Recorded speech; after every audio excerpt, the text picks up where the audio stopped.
안녕하십니까. 사법부 개혁에 관련돼서 오늘 세 번째 훌륭한 분 모시고 토론하게 됐습니다. 훌륭한지는 잘 모르지만 하여튼 부상일 변호사입니다. 반갑습니다.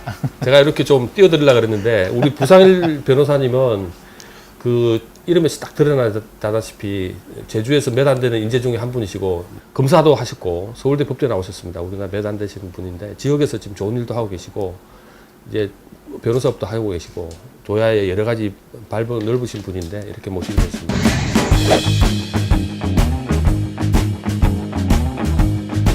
공직자 비리수사처? 그래 되죠. 공수처. 그게 이제 그 우려하는 목소리가 많습니다. 지금 여러 가지 법조 내에서도 그렇고 밖에서도 그렇고 많은데 그거에 대해서 간단히 한 말씀 해주시죠.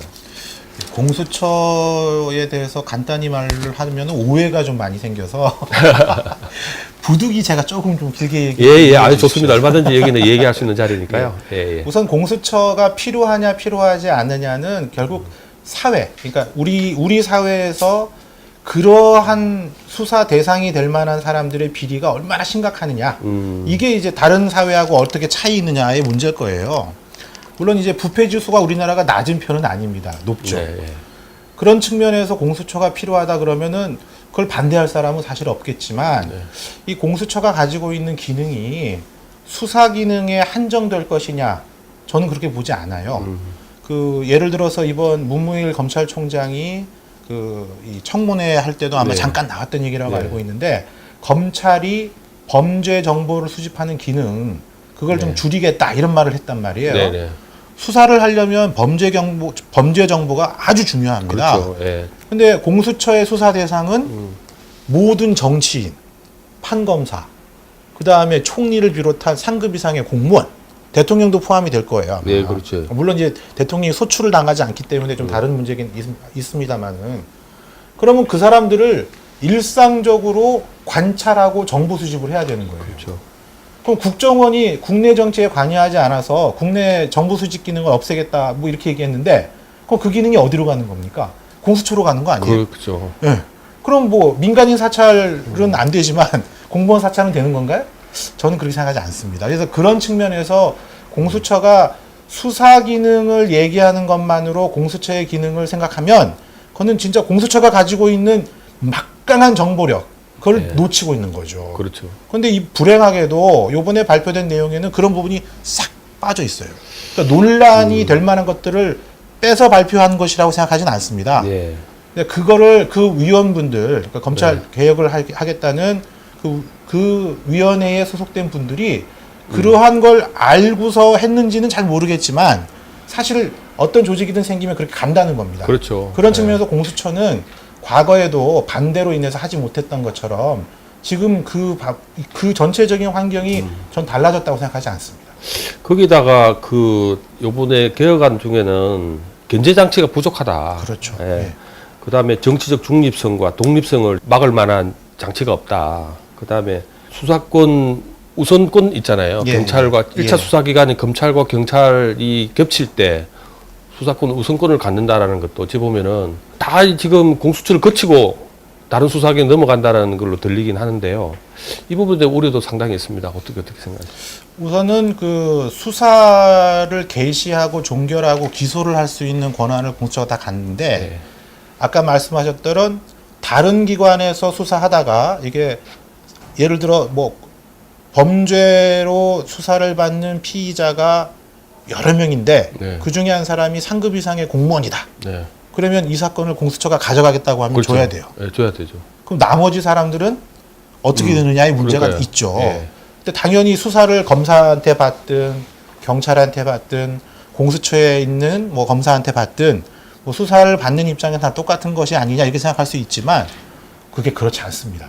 왜 그러냐 하면 공수처에서 수사를 받을 때는 사회적인 이목이 집중이 되면서 우리나라 그 현실에 비추어 봤을 때 이게 이 피의자로서의 권리를 보호받기보다는 오히려 더 많이 이제 노출이 되는 것도 사실 심각한 문제예요. 그렇죠. 그런 문제들을 어떻게 해결할 것인지는 아주 이제 세밀하게 접근하지 않으면 어떻게 어떤 파급 효과가 날지를 모르는 거죠.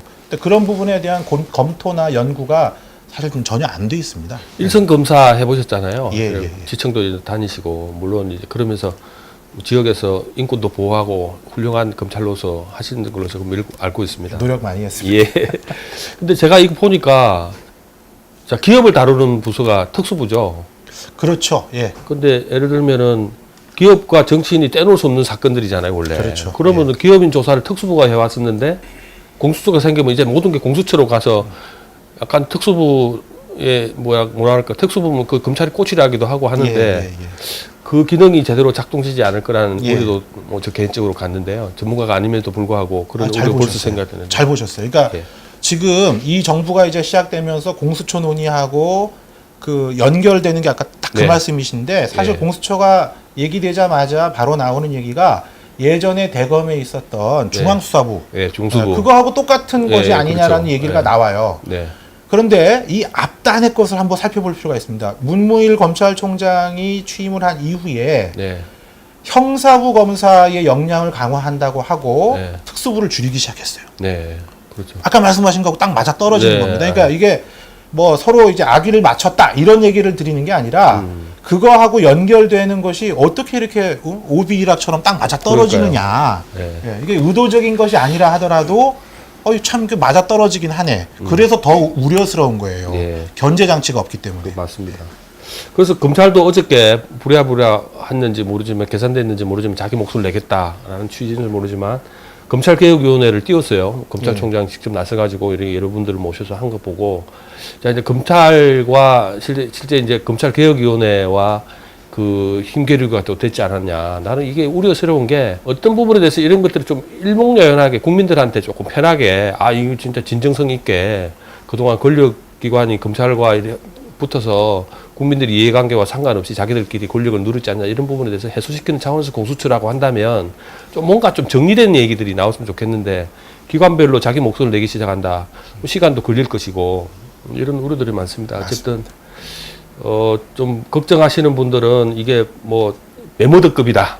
이게 아까 말한 중수부보다 훨씬 더 권한이 큰 거 아닙니까? 통제받지 않는. 그럼요. 예. 공수처 장관이 장관급으로 되어 있는데 어찌 보면 검찰총장 위에 올라서는 그래서 옥상옥이라는 그렇죠. 얘기도 나오고 뭐 사실상 검찰총장을 수사할 수 있는 권한을 갖고 있으니까. 그러니까요. 그러니까 모든 게 이제 공수처에 귀를 기울이고 머리를 조아릴 상황이 오지 않을까 또 걱정도 해봅니다. 어쨌든 일선에 계시는 분이니까 또 여러 이 조야 변호사들의 의견을 모아서 합리적인 이거 뭐 근거안이니까요. 예, 뭐 예. 또 법률적 개정도 많이 해야 되는 거죠. 그럼요. 예. 그러니까 개정이 아니라 이제 재정의 문제인데 재정 문제죠.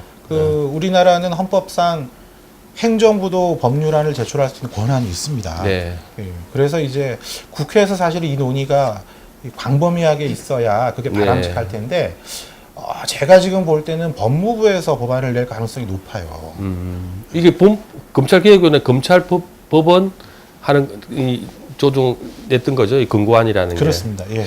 어쨌든 뭐 공론회장에서 여러 이야기들이 다 나와서 녹여내기를 바라겠습니다.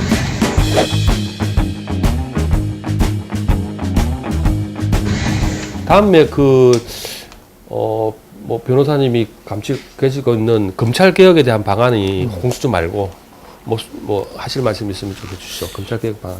이제 뭐 검찰 개혁과 관련해서는 사실 문무일 총장이 취임을 하면서 또 이제 그 청문회 과정에서 여러 가지 말씀을 하셨는데 저는 그 중에서 제일 제가 꼭 저걸 해야 된다라고 생각하는 것은 대국민 서비스예요. 그렇죠. 예. 네. 법률 그러니까 소비자들. 그럼요. 예. 그러니까 뭐 국민. 지금 뭐 소비자라는 표현도 하셨고 네. 뭐 여러 가지 표현들로 국민들을 이렇게 검찰이 어떻게 바라봐 왔는가의 문제가 네. 사실은 검찰의 신뢰를 세우는데 더 중요하다고 봅니다. 네. 이 얘기는 제가 이제 검사를 뭐 그만둔 지 벌써 10년 가까이 되긴 했습니다만 검사를 처음 할 때도 나왔던 얘기고 네. 제 선배들이 검사를 할 때도 나왔던 얘기예요. 그렇죠. 예. 큰 정치적 사건이나 뭐 기업의 이제 부정 뭐 이런 것들을 우리 거학이라고 하는데 거학을 척결하는 검찰의 모습으로 국민들에게 다가가는 것도 중요합니다. 네. 그런데 더 중요한 것은 내 사건을 검찰이 어떻게 처리하느냐. 그 처리된 네. 것을 내가 검찰이 알려주지 않으면 모르거든요, 그렇죠. 사실. 네. 근데 그거를 어떻게 알려줄 것이냐. 네. 이런 문제들이 더 검찰의 신뢰를 쌓는데 더 중요한 문제라는 것을 네. 검찰도 알고 있습니다. 네. 그런데 제도 개선을 할 때 사실 그 부분은 늘 미미해요. 빠져 있다 이거죠. 네. 빠지진 않아요. 있긴 네, 있는데 있어요. 좀 미미합니다. 아, 네네. 그래서 미미하다는 표현은 뭐냐 하면 이 스포트라이트를 받는 부분이 그 부분이 아니라고 검찰이 이 시간이 조금만 지나면 이제 잊어버리는 거예요. 네. 그게 참 안타깝고 이번 네. 검찰개혁위원회에서는 그런 측면에서 사실 검찰이 국민에게 어떻게 비춰지는가의 모습을 이 대국민 아까 서비스라고 네. 표현하셨는데 그냥 일반적인 형사 사건의 처리 방법과 그것을 처리한 과정을 어떻게 국민들에게 잘 이렇게 알려줄 것이냐 이 문제. 지금도 제도는 돼 있습니다. 네. 그리고 열심히 하려고 해요. 예. 그럼에도 불구하고 국민들은 미흡하다고 느끼고 있으니 그걸 어떻게 할 것인지에 대한 고민에 더 초점을 맞추는 게 맞다. 예를 들면 이런 겁니다. 예를 들면 그 피의자가 검찰 조서를 받을 때 변호사는 옆에 앉아 있기만 하지. 그렇죠. 인권이 혹시 뭐 하지 않을까, 뭐 옛날 같으면 뭐 폐지 않을까 이런 것 때문에 앉았을 뿐이지 적극적인 변론을 할 수 없게 돼 있더라고요. 그게 보니까 그거는 맞습니다. 선진국에 비해서 우리가 좀 후진적이다 네. 이런 얘기도 있습니다. 그거는 사실은 위헌이에요. 위헌이요. 예. 저도 이제 검찰에서 근무할 때 그런 규정들을 만드는 초안 작업을 하는 것까지 보고 네. 이거는 좀 아니지 않느냐 생각을 했던 더 이유가 기심있어요. 있어요. 확고하게 밀어붙이지 그러셨어요. 제가 그래도 뭐 평검사가 무슨 뭘 하겠습니까? 근데 정말 안타까운 거는 피의자나 피고인은 언제든지 변호인의 조력을 받을 권한이 있거든요. 네네네. 언제든지 받을 권한이 있기 때문에 사실 피의자가 조사를 받을 때도 이거 괜찮은지 변호인이 참여하고 있으면 변호인하고 상의하는 게 그게 정상이죠. 정상이죠. 예. 그리고 그 부분은 헌법재판소 결정예에도 나와 있습니다. 아 그래요? 그런데 검찰 출신인 저도 변호사로서 참관을 하면 제가 이제 뭘 이렇게 조언을 하려고 하면 예. 제지를 받아요. 그래요? 그 제지를 하는 이유는 있습니다. 뭐냐? 사실관계에 대한 것은 법률적인 조언이 아니기 때문에 그거에 대해 관여를 하는 건 수사에 개입하는 거라고 생각하는 거예요. 그 명분으로 못하게 하는 건데 근데 생각해 보십시오. 묵비권을 행사할 권리가 있지 않습니까? 있죠. 그럼 그 얘기는 하지 마십시오. 그런 뜻이죠. 예. 그거는 충분히 조언을 할 수 있는 거예요. 예, 근데 그렇죠. 그런 것들이 사실 수사 실무 과정에서는 예. 피고인의 권리로 피의자의 권리로 보호받지 못하고 있는 게 현실입니다. 불리한 진술에 대해서는 거부할 수 있다고 되어 있지 그럼요. 않습니까? 전체를 거부할 수도 있고 예. 개별로 거부할 수도 있어요. 그거는 좀 납득이 안 되는데요. 저도 수사를 받아보지 않았습니다만 앞으로 그런 부분에 대해서는 적극적으로 이런 문제를 개선이 됐으면 좋겠어요. 왜냐하면은 사실은 제일 필요한 게 그 일반 국민들이 법률적 지식이나 상식이 없는 분들이 권력기관에 어쩔 수 없이 불려갔을 때 어떻게 할지도 모르는 상황에서 겨우 변호사 비싼 돈 들여서 하는데 변호사들이 그냥 앉아서 묵묵부답하고 있다면은 그것도 답답하겠어요. 맞습니다. 그건 예, 빨리 예. 개선이 돼야 될 것 같습니다.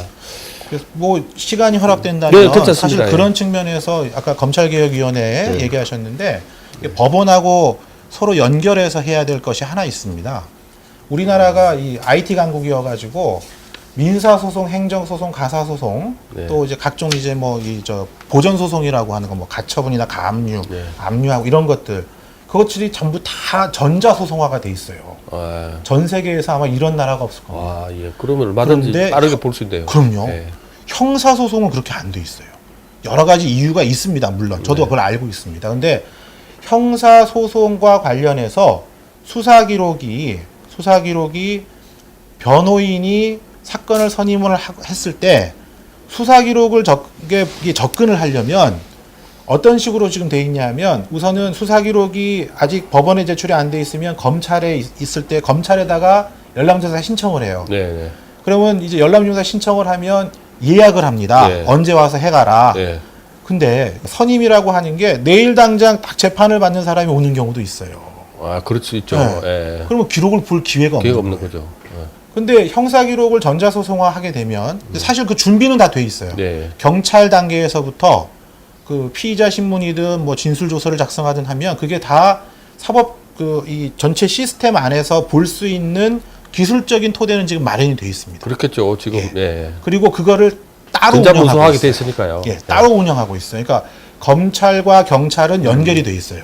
그래서 그걸 따로 운영을 하고 있고 법원으로 갈 때는 이게 아직은 구분이 돼서 안 가는 겁니다. 근데 이거를 가게 하면 어떤 효과가 있느냐?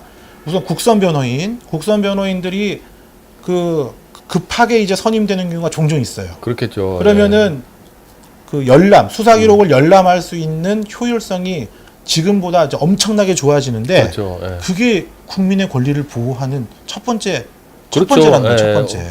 그러니까 그런 것들을 이번에 검찰개혁위원회나 사법개혁위원회에서 해야 된다는 겁니다. 그래서 지금 내가 그 처음에 이제 뭐 발표만 된 것이라 을개로 보는 거지만 그런 세세하고 미세한 어떤 그 바닥에서부터 인권을 보호해야 될 검찰의 임무에 대해서는 빠져 있다. 그렇죠. 이런 것들에 대해서 예, 예.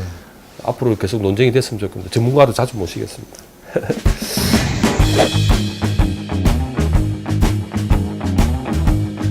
그 다음에 이제 또 그 저희들이 걱정하는 게 이제 수사권 조정에 관한 예. 의견이에요. 저희들도 여론조사를 이제 검찰개혁관 여론조사를 했는데 기존에 검찰이 가져야 한다는 인식이 굉장히 낮아요. 15.5%. 예. 그 다음에 경찰이 가져가야 된다가 53.2%.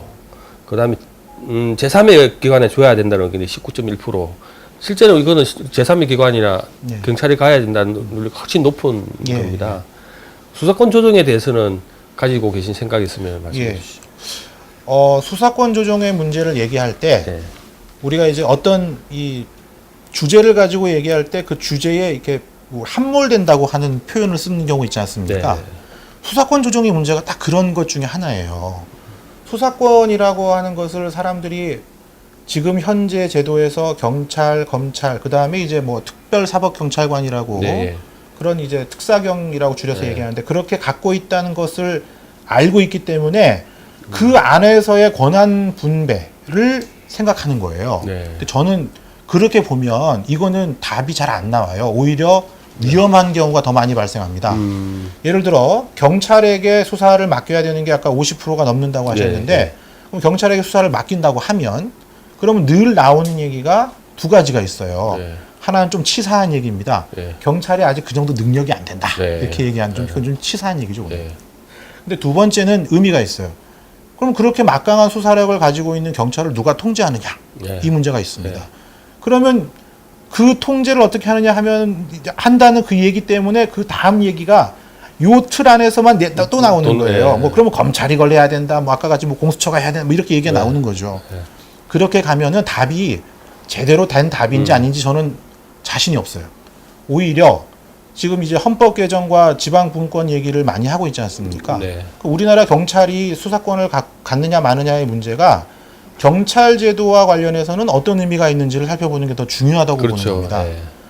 그 제가 이제 연역을 쭉 연구까지는 해보지 않았지만 그냥 여러 우리 국민들이 그냥 알기 쉽게 설명을 한다면 이거 알기 쉽게 설명하는 거라서 이게 이제 학문적으로 또는 이제 뭐 이 법률적으로 약간 다를 수는 있습니다. 그러니까 그거는 미리 양해를 구할게요. 네. 예전에 우리나라가 이제 해방이 되어서 정부가 구성이 될 때는 도지사 아래 경찰국이 있었어요. 맞습니다. 옛날에 자치제가 있었죠. 예. 예. 그 경찰국장이 도지사의 지시를 받으면서 그 지역의 경찰권을 행사했단 예, 말이에요. 그리고 그때는 검사가 직접 수사하는 경우가 거의 없었어요. 다 그렇죠. 경찰이 예, 수사했지. 예. 그 다음에 그게 언제 갑자기 싹 사라집니다. 네. 그리고 경찰청장을 정점으로 해서 전국의 경찰이 단일 조직이 돼요. 네. 그게 국가경찰제죠. 네. 지금 국가경찰에서 수사를 하고 있는 거예요. 그렇죠. 그러면 이거는 하나의 예입니다만은 경찰청장이 대통령의 지시를 받아서 네. 야 저기 저 부산 자갈치에 개똥이란 놈이 있는데 걔 좀 한번 확인해봐 하면 이제 우리 흔히 하는 말로 조제되는 거예요. 예. 일종의 특명사건 비슷하게 지시할 수 있다 이거죠. 예. 예. 그 개똥이가 뭐 정치인일 수도 있고 예. 그냥 이제 뭐 민첩일 나고 수도 사감이 있는 있겠지만 사람일 수도 있고. 그럼요. 예. 그게 청탁 수사의 예, 청탁 수사. 기본인데 예, 예. 이게 대통령이 지시했다고 하니까 사람들이 야, 뭐 대통령이 그렇게 하겠어 이렇게 하지만 예. 대통령이 아니라 누군가 경찰에 고위직하고 관계가 있는 사람이 청탁 수사를 하면 요청하면 워낙 이제 훌륭하신 분들이 고위직에 올라가셨으니까 아이씨 그런 말 하지 마 그렇게 부탁하는 거 아니야 하면서 딱 방패막이가 돼주실 거라고 저는 생각합니다만은 예. 그래도 혹여나 옛날에 음주 사건도 있었어요. 그렇죠. 예.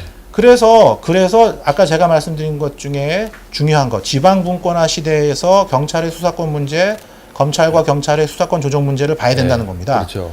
그걸 쪼개놓으면 경찰이 수사권을 가진다고 해서 큰 문제가 발생하는 경우가 생각하기 쉬운 문제가 아닌 거예요. 네. 왜냐하면 예를 들어서 이제 우리 관할이라고 표현을 하는데 네.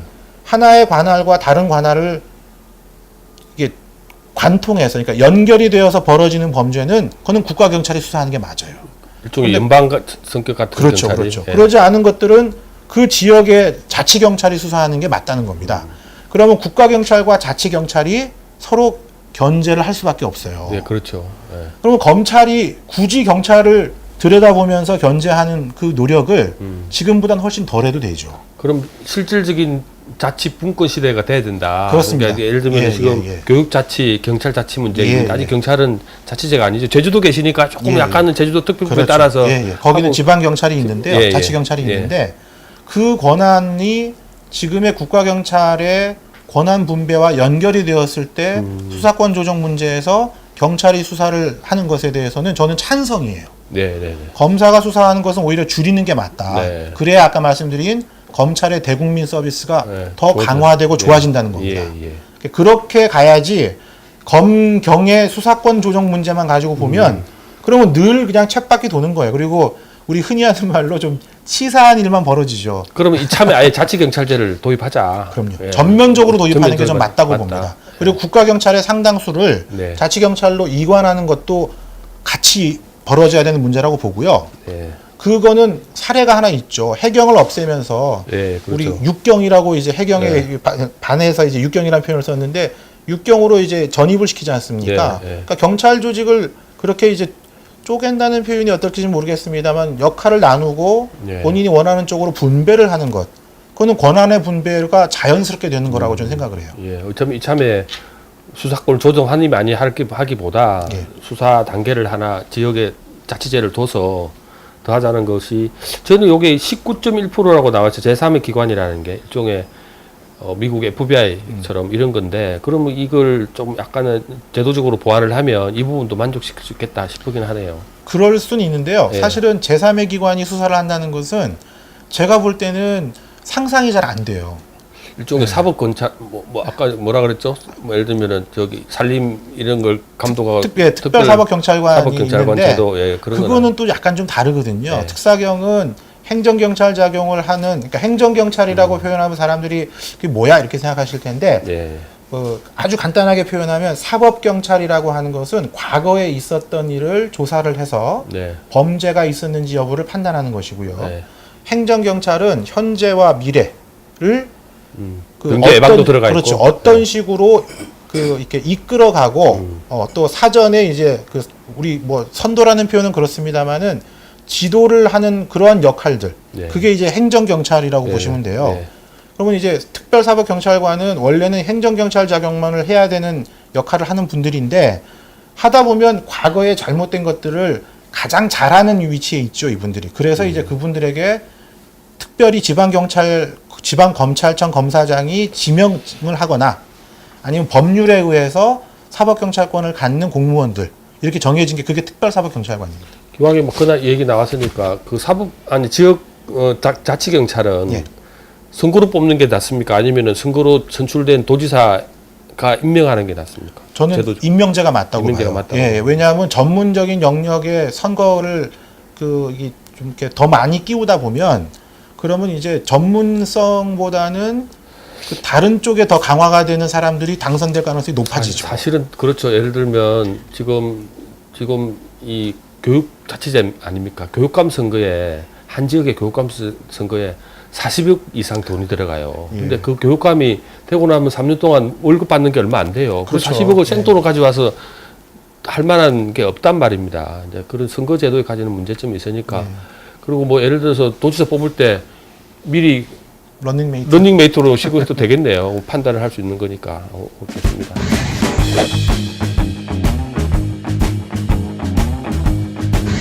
소년법 개정에 대해서 요즘 한참 이슈였는데 1년의 그 폭력 사건에 따라서 근데 혹시 생각이 뭐 찬성하냐 마냐부터 해서 소년법 개정을 한다면 또 어떤 방향으로 해야 될지 좀 말씀해 주시죠. 우선 소년법 개정의 스펙트럼도 다양하더라고요. 네, 그렇죠. 근데 저는 이제 제 입장을 말씀하라고 하시니 네. 저는 소년법을 개정함에 있어서 그 개정의 범위는 그 형사 미성년의 연령을 낮추는 부분, 예. 그 부분에 대한 것 하고, 예.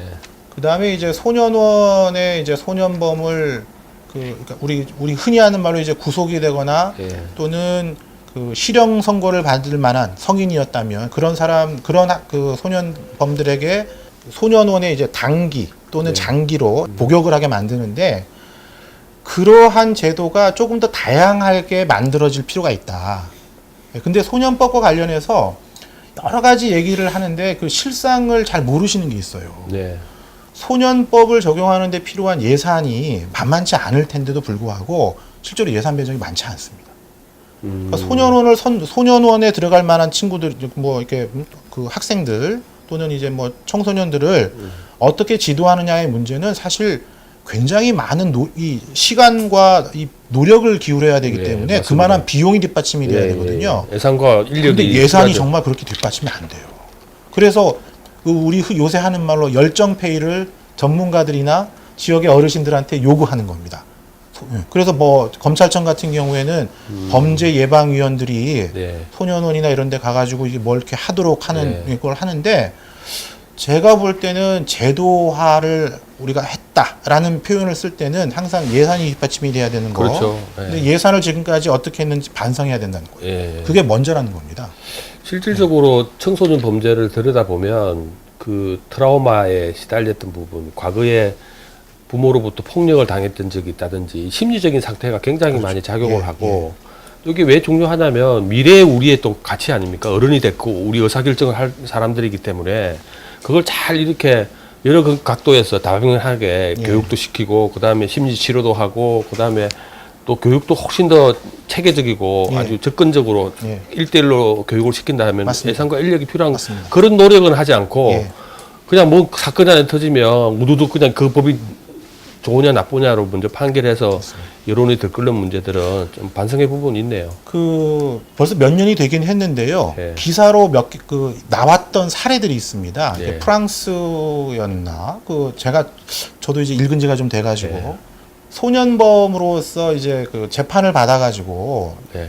이 친구를 어떻게 이제 좀 이렇게 선도할 것이냐 예. 이 문제에 있어서 하여튼 제 기억에 맞다면 프랑스가 맞을 거예요. 아마 예. 맞지 않을까 싶은데 예. 그 프랑스 법원에서 한 뭐 6개월 동안 어떤 특정인에게 이제 위탁을 하는 거죠. 네. 그럼 그 특정인이 이 친구를 데리고 여행을 갈 수도 있는 거예요. 예, 그렇죠. 실제로 여행을 네. 가서 여행을 하는 동안에 자기 부모한테도 받아보지 못했던 따뜻한 관심과 예. 사랑을 느끼고 예. 이 친구가 완전히 변하는 겁니다. 아, 예. 그럼 우리나라는 그게 불가능하죠. 그 불가능한 그렇죠. 이유가 그러려면 만약에 제가 이제 그 보호자 역할을 한다면 예. 제 돈을 내고 해야 되는 거예요. 그래서 우리가 옛날에 소년범죄 소년원이 생기고 그걸 전과를 지워버리는 그렇죠. 경우는 있는데 예, 예. 우리가 뭐 빨간 줄이라 그러죠. 이미 어릴 때 자기 가치 판단 없는 상태에서 친구들하고 올려다가 잠깐 실수했던 부분에 대해서 빨간 줄을 그거 이미 낙인을 찍어버리고 사회적으로 그 계속 범죄로만 자랄 수밖에 없는 이러면 현실적인 문제가 있다 싶어서 아까 말씀하시던 그런 노력들은 하지 않고 또 법만 바꾸자 법에 의존해서만 한다는 그런 문제가 있는 것 같고 또 최근에 뭐 개인적인 생각입니다만은 다자녀 가족들이 이렇게 또 적응을 못하고 뭐 이런 부분들도 사실은 우리가 좀 더 예. 앞으로 예산과 인력만 확보된다면 들여다볼 부분이 아닌가 싶습니다.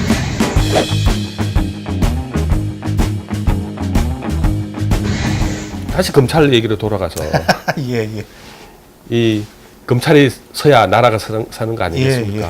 예, 근데 지금 검찰의 그 사법 시험 제도 있지 않습니까? 아, 예, 예. 이게 저는 소년 검사 하시는지 모르겠습니다만은 사회적 경험도 없이 검사라는 직을 막강한 힘을 사용하지 않습니까? 예. 물론 처음부터 뭐 이런 큰 사건은 다루지 않겠습니다만은 그거 조금 이상 우리 사회에서는 너무 일찍 이렇게 검사라는 직을 가지고 뭐 하는 거 조금 제도적인 혹시 장치가 하나 더 있으면 좋겠다라는 생각은 들거든요. 맞습니다. 예. 그 점에서 사실 저도 그 처음에 검사를 해서 한 3년, 4년 이렇게 지나는 동안에 네. 저를 돌이켜볼 기회들이 있었어요. 예.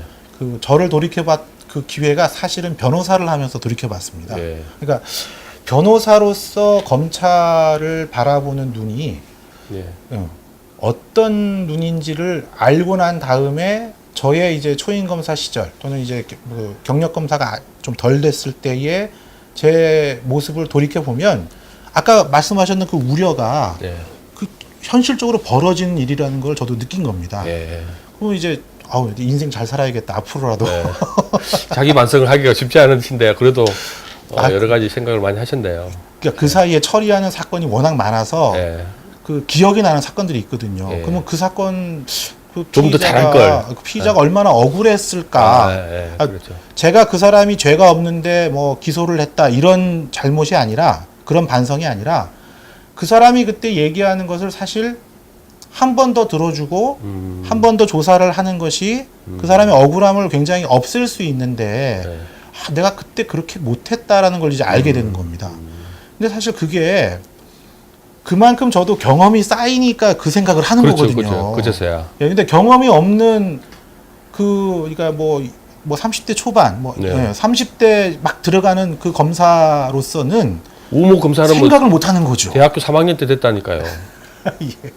그러니까 생각 자체를 못 하는 거예요. 네, 그렇죠. 아무리 똑똑하다 네. 하더라도 사회적 경험이 떨어지니까. 그러니까요.